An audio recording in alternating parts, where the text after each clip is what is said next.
Nasa Binyan, Laguna na ang ikalawang batch ng Miro Systems Automated Counting Machine.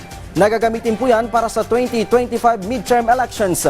Tiniyak naman ng COMELEC na dadaan muna sa hardware acceptance test ang mga ito. Yan ang ulat ni Denise Osorio.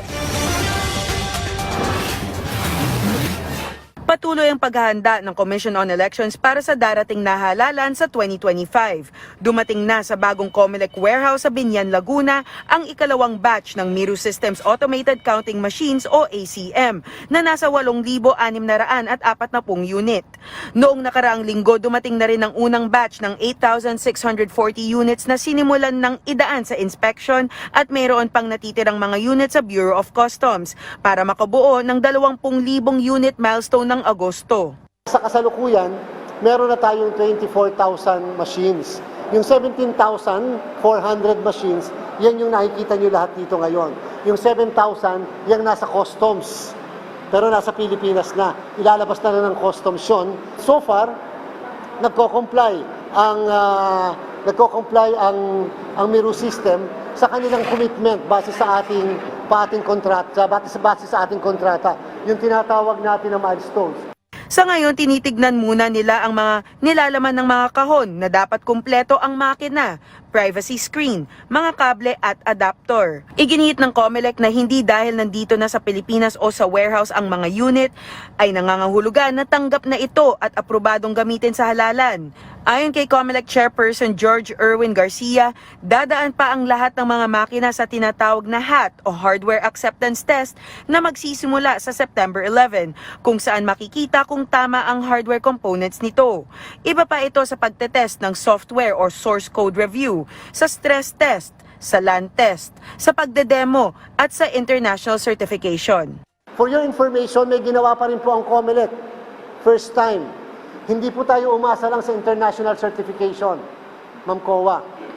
Hindi lang po kami umasa sa international certification na yun po kasi ang nakalagay sa batas sa Section 11 ng 9369. Ang ginawa po ng COMELEC, nakiusap tayo sa ICE, sa ating Technical Evaluation Committee na kung pwede, pati ang DOST ay mag-conduct ng test sa ating mga makina.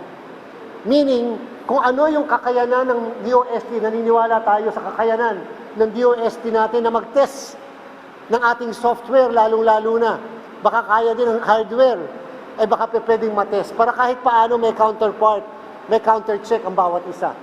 Sa mga dumating na unit noong unang batch, pati na rin ang iba pang mga na-deliver ng gamit, mayroon na ring mga na-reject ayon sa Receiving and Verification Committee. Kabilang ang 9,040 thermal paper rolls, 4 na ACM, 4 na baterya, 5 modem, 102 cable ties, at sa Santa Rosa warehouse naman ay 2 ballot boxes. Paliwanag ng COMELEC, sobrang higpit nila na ultimo ang mga kable o cable tie ay nare-reject para masiguro ang seguridad at kredibilidad ng darating na eleksyon. First time din sa ating kasaysayan sa automated election, magtatayo ang Miro ng 110 repair hubs sa buong bansa. Ibig sabihin, sa 110, bawat isang probinsya meron ng repair hub. Dati-rati ang repair hub ng COMELEC, Santa Rosa lang. Nasira sa Sulu, ang makina, dadalhin sa Santa Rosa sa araw na eleksyon. Ngayon po hindi.